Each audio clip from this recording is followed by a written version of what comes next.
Yanlantın başının yanı, bugün Musurmanın bayramı. Gel uçaylık bilin illik, üçün vatana kurbanım. Men aydayım tebe aydamı. Yanlantın başının yanı, bugün Musurmanın bayramı.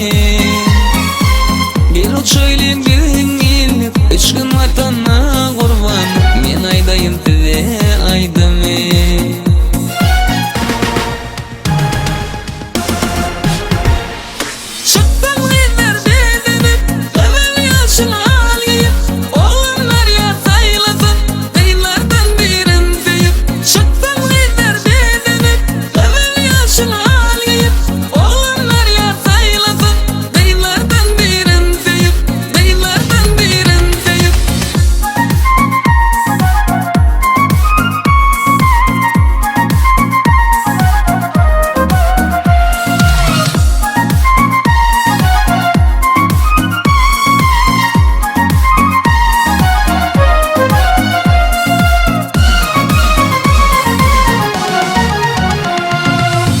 Söyleyeyim bildiğin iyilikte, mene dağda ten yarım çepti.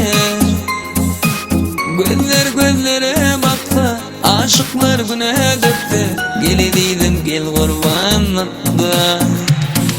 Gel uçaylayım bildiğin iyilikte, mene dağda ten yarım çepti. Gözlere bakta, aşıklar güne